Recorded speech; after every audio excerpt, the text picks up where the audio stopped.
में जोड़े रखी है तो इस मुल्क का कॉन्स्टिट्यूशन है। अगर इस मुल्क के कॉन्स्टिट्यूशन को पामाल कर दिया गया, अगर इस मुल्क के कॉन्स्टिट्यूशन को आपने अपनी ताकत के जोर पर अपने टंकों के नीचे रोक दिया तो दुनिया की कोई ताकत हमें यूनाइट नहीं कर सकेगी। आपकी ताकत, आपकी तोपें, आपकी बंदूकें इस मुल्क को यूनाइट नहीं रख सकेंगी। इस मुल्क को यूनाइट रखने वाला इस मुल्क का आइन है। खुदारा इस आइन को पामाल ना कीजिए। हम इस आइन के मुहाफिज हैं, हम इस आइन के सिपाही हैं। हमने कसम खाई है इस आइन की, इस आइन को अपहरण करने की और इस सुपरमेसी ऑफ लॉ के लिए। आप देखिए अपने खित्ते के अंदर, आप देखिए पिछले 2-3 साल में क्या हो रहा है इस खित्ते के अंदर। 3 ममालिक के अंदर, श्रीलंका, नेपाल, बांग्लादेश, जब उनकी आवाज को जबर से दबाने की कोशिश की तो वहां पे इंकलाब आए। वो इंकलाब तबाही का पेशखैमा होते हैं जहां पे सड़कों पे आवाम अपने फैसले करती है। उस वक्त से डरिए, उस वक्त से डरिए जब इस मुल्क के नौजवान, जब इस मुल्क के आवाम इस मुल्क की सड़कों पे निकलेंगे, आपको आपकी ताकत नहीं बचा सकेगी। हम तारीख महमूद जहांगीरी के साथ खड़े हैं। पाकिस्तान की सदारती तारीख का मैंने जिक्र किया, जस्टिस मुनीर से जस्टिस डोगर तक एक स्याह तारीख, एक काफी नफरत तारीख है। लेकिन इस तारीख का चमकता हुआ सितारा वो 5 जजिस का खत है, जिन्होंने जबर की कुव्वतों के सामने, जिन्होंने मिलिट्री इस्टेब्लिशमेंट की माइट के सामने झुकने से इनकार कर दिया। वो हमारी तारीख का ताबिंदा सितारा है। ये सितारा चमकता रहेगा, ये सितारा चमकता रहेगा।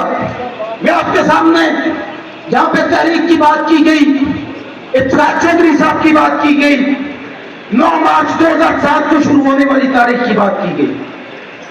वो तारीख क्यों कामयाब हुई, वो तहरीक क्यों कामयाब हुई?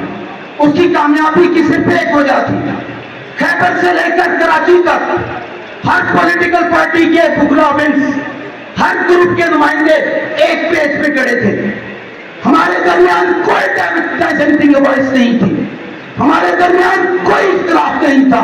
हम एक एजेंडे पर, एक क़यादत के पीछे खड़े होकर हमने ये मुतालबा किया था कि इस मुल्क को चलाया जाएगा आइन के जरिए, इस मुल्क को चलाया जाएगा रूल ऑफ लॉ के जरिए, इस मुल्क में आइन की सरबुलंदी होगी, इस मुल्क के अंदर कानून की सरबुलंदी होगी। हमारे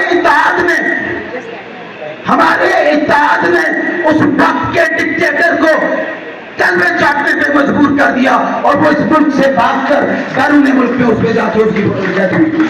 तो आपका इत्तेहाद सबसे अहम है। बुला दीजिए अपने इख्तिलाफात को। हमारा कोई ग्रुप नहीं, हमारा कोई गिरोह नहीं, हमारा सिर्फ एक ग्रुप है, हमारा सिर्फ एक एजेंडा है। वो आइन की सरबुलंदी है, वो कानून की सरबुलंदी है। अब 26वीं आईनी तरमीम की बात कर रहे हैं, यहाँ पे 27वीं आईनी तरमीम की बात की जा रही है। इस मुल्क के अंदर इस हाइब्रिड निजाम को, इस मार्शल लॉ को कॉन्स्टिट्यूशनलाइज करने की कोशिश की जा रही है। अगर इस मामले को टेस्ट केस के तौर पर लीजिए, तारिक महमूद जहांगीरी साहब के मामले को, मोहसिन अख्तर कियानी साहब के मामले को एक टेस्ट केस के तौर पर लीजिए। अगर आप, ये आखिरी दीवार है इस मुल्क में सिविल सुप्रीमेसी की, अवामी बालादस्ती की कोई आखिरी दीवार अगर खड़ी है तो आपका लेकोट है। अगर ये दीवार गिर गई, अगर ये दीवार पामाल हो गई तो अपने टंकों पे बैठ के रोंदते हुए इस मुल्क के अंदर कॉन्स्टिट्यूशनल मार्शल लॉ नाफिज करेंगे। ये तारीख में पहली दफा होने जा रहा है कि मार्शल लॉ को कॉन्स्टिट्यूशनलाइज किया जा रहा है। खड़े हो जाइए, अपने तमाम मफादात को बनाए ताक रख के खड़े हो जाइए। हर गिरोही इख्तिलाफ से, हर सियासी इख्तिलाफ से, हर नजरियाती इख्तिलाफ से बालातर होकर सिर्फ एक एजेंडे के लिए, कानून की सरबुलंदी के लिए, आइन की सरबुलंदी के लिए, इस मुल्क की बका के लिए खड़े हो जाइए। इसी में आपकी बका है। वमा अलैना इल्लल बलाग। बराए मेहरबानी टाइम का ख्याल रखें, बहुत से मुकर्रर हैं। अब मैं अपने अगले मुकर्रर को दावत देता हूँ, खुर्शीद अहमद भट्ट साहब को प्लीज स्टेज पर तशरीफ लेके।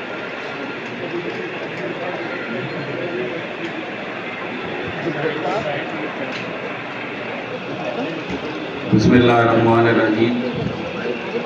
آج کا جو جنرل باڈی کا اجلاس ہے اس کی غرض و غایت ذوالفقار عباسی صاحب نے بڑے اچھے طریقے سے پیش کی، اور میں وقت کی قلت کو دیکھتے ہوئے عطا اللہ کھنڈی صاحب نے جو 3 نکات پیش کیے ہیں میری دانش کے مطابق وہ انتہائی لاجیکل نکات ہیں اور ہمیں ان کے مطابق موو کرنا چاہیے.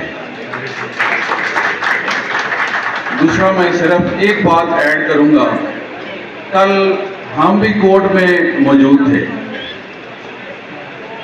ہم کورٹ کے اندر کوئی لا کا اسٹوڈنٹ فرسٹ ایئر کا یا لاسٹ جو سینئر بھی موجود تھے، ہر قسم کا اسٹوڈنٹ لا کا وہاں پہ موجود تھا.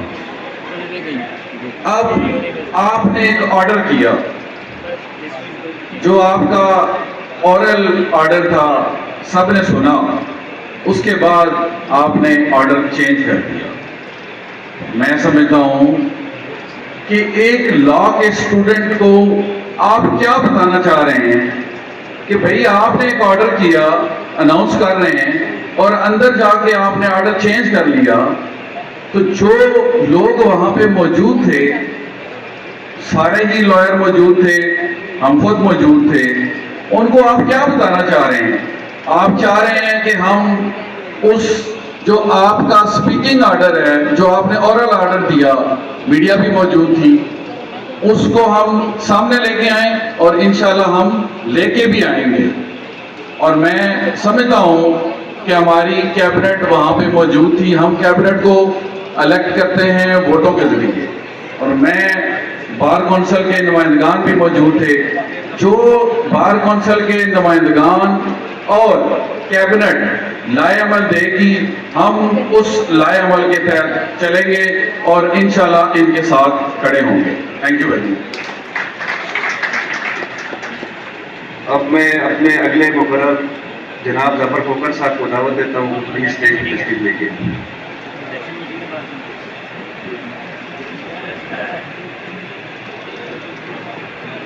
بسم اللہ الرحمن الرحیم. کل کا دن واقعی جوڈیشری میں ایک سیاہ ترین دن کے طور پر تاریخ میں یاد رکھا جائے گا.